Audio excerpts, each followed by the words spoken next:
Shut up, you guys. I have to do this one at work because I don't have time to film one of these at home. This will be our little secret, okay?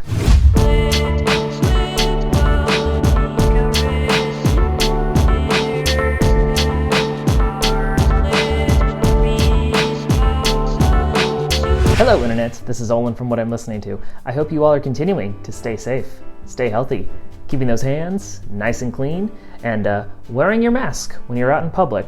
You can ignore the fact that I just took my mask off. I swear to God, I'm the only person in this room, so we're good. It is currently January 15th, 2022. I am indeed filming this in an undisclosed room at work, and we are going to be showing off some new additions here. I'm covering up a name on here so you don't see because it's personal stuff. But yeah, in that bag that has names on there is the new additions that I've accumulated, and we're going to talk about them right now. I only have less than an hour to film this because I'm on my lunch break. But yeah, let's dive right into what I got. And the first CD I have for you today, I have Yellow Magic Orchestra's Solid State Survivor with a wicked glare. There's a window right there, so the sun is just beaming right on it. I talked about these guys in my last Berkeley Buys video, just kind of on a whim because I know about Yellow Magic Orchestra, but I actually have never listened to anything by them. So I grabbed that album, and then shortly thereafter, this album came into the San Francisco store, so I decided, let's grab that one too. From what I understand, it seems like you really can't go wrong with any album by these guys. Everything they've done is considered a classic. So I think I'm at the point where if I come across anything else of theirs, I'm probably just gonna buy them. It looks like there's only 8 tracks on here, but I think this is a reissue. It looks just a little too clean to have been released in the 80s. Although maybe the person who previously owned it might have just taken very good care of it. But yeah, I'm excited to actually give this one a listen. It should be good, because everybody says it's good.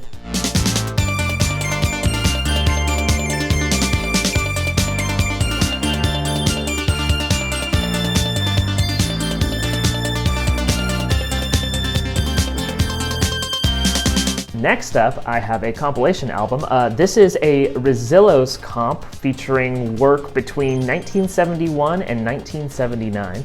The Rezillos are actually an interesting band because I learned about them indirectly. They have a song called Flying Saucer Attack, and if you know me well enough, you know that the band Flying Saucer Attack is one of my all-time favorite bands, and that name was actually taken from these guys. But not only that, their track Destination Venus is a song I'm also familiar with thanks to band Man or Astroman covering it. And at the time, I had no idea that these guys were the original artists, but when I was able to put 2 and 2 together, I was able to appreciate it more. So I'm getting this for a couple different reasons. Partly because it's called Flying Saucer Attack, partly because there is a song called Flying Saucer Attack, partly because I really like Destination Venus, and partly because I want to hear more by the band. I love this sort of new wavy punk stuff, kind of like The Vapors or The Only Ones. It's fun, and it's kind of edgy, but it's mostly fun. And there is a lot of stuff packaged here. There's one disc there, and then there's the second disc there, coupled with some really, really great artwork. There's a lot on here. There's about 40 songs on here in total. So yeah, looking forward to diving into this collection. I have a lot of work to do, but it should be a really fun thing to listen. Destination Venus. My heart was never slow. Destination Venus. Where you are, I'll always go. Hear your voice on the radio. Okay, next up we're gonna go into the experimental realm. This is an album called Mutant Stomps by the band Smegma. This is something I actually did not expect to find on CD. For the longest time, this was only either available on vinyl or digital, so this CD issue is a completely new thing. But for those of you who don't know, Smegma is this really odd music concrete sound collage band, kind of in line with like Psychic TV or guys like that. and they have a lot of stuff in their discography, but this is really the only one of theirs that I'm familiar with. It was one of those moments where when I saw this, I had to buy it. Packaging is pretty minimal. You just got the front and back cover, and then inside is the opposite colors with the disc inside. No booklet, I'm afraid, but that's okay. You don't really need one. You can let the music do its thing. Yeah, this is an interesting group, interesting album, and very excited that I own it on CD now.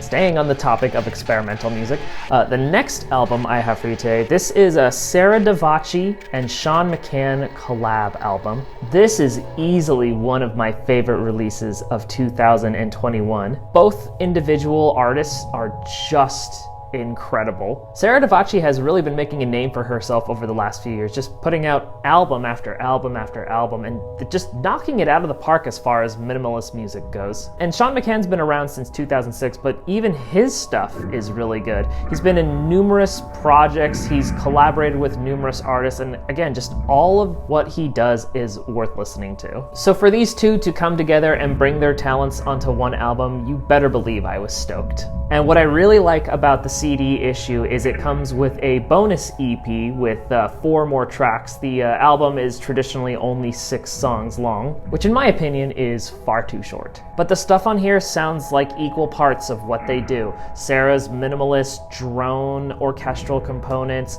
Sean McCann's atmospheric, ambient, some field recordings in there too, and it just works together so beautifully. And the packaging is also fairly minimal too. Cover there, track listing on the back there.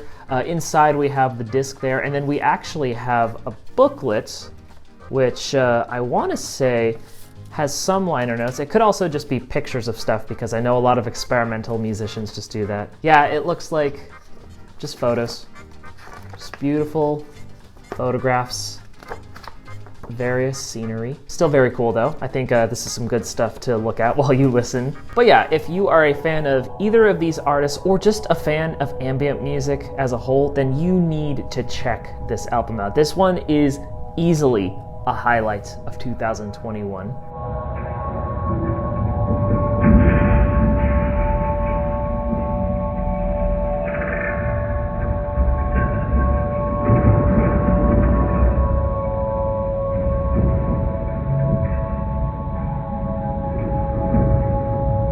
All right, getting away from experimental music, next up I actually have some hip hop.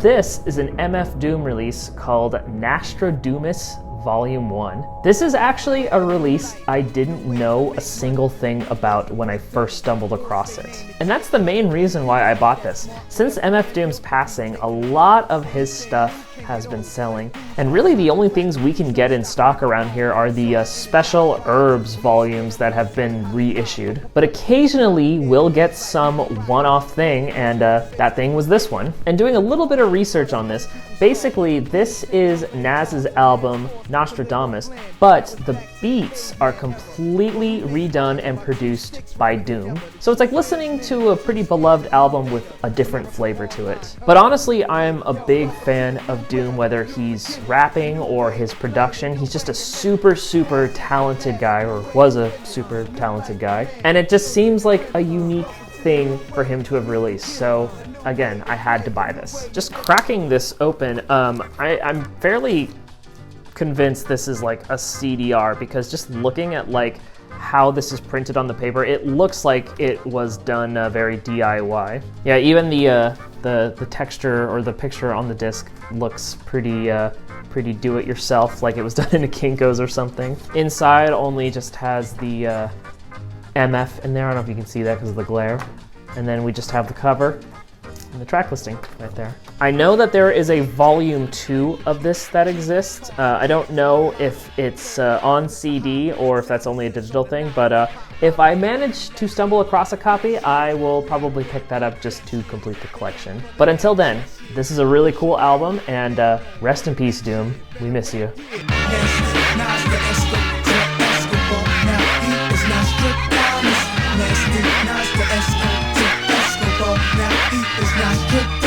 All right, Internet, staying on the topic of rare CDs, we're gonna close out with a Buckethead album. This is his album, Funeral Weaver. This is another artist where I don't really see much physical media of his, but when I do, I typically have to buy it. He's also an artist with a lot of albums, way too many albums if you ask me, and a lot of it I don't even think has physical releases. I think the Pike series is primarily digital only, but the older stuff came out on CD, and that's where the expensive stuff lives. Like this one in particular cost me $25, but I actually don't know a single thing about it. I saw it come in and I was curious about it, so I put it on hold for a bit. And just looking at the back, it's got a whopping 49 tracks on here, which is insane. I had to sample it a little bit before I decided to buy, and from what I've heard, I really liked. Every track ranges from like 20 seconds to at most like maybe a minute and a half long. And it's like weird electronic beats with some of his guitar playing, but it's still very strange and very, very cool. I'd expect nothing less from a guy like Buckethead. But opening up the CD here, you can see the disc, some distorted looking photography there. Let's see if there's anything inside. No, this is just a card. It's not a book, it's just the cover. And on the other side, it's just some text. So yeah, I like Buckethead, big fan of his. I have a couple of his albums. The Electric Sea and the Electric Tears series is fantastic. I have the Elephant Man's Alarm Clock, which might be my favorite release of his. But if I stumble across anything else by him in the older album department, then I might end up picking it up just to have it. I also can't seem to get this back on a screw. I'm just gonna throw that over there. Yeah. So Buckethead, if you're a fan or if you're interested in some weird guitar music, then check this guy out.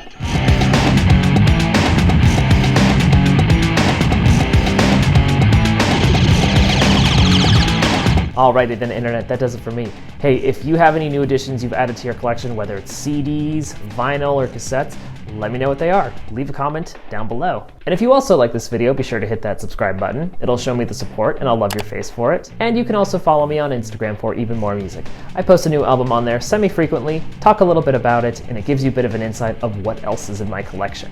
So, thank you all so very much for watching. This is Olin from What I'm Listening To, signing out. Goodbye. Time to go back to work.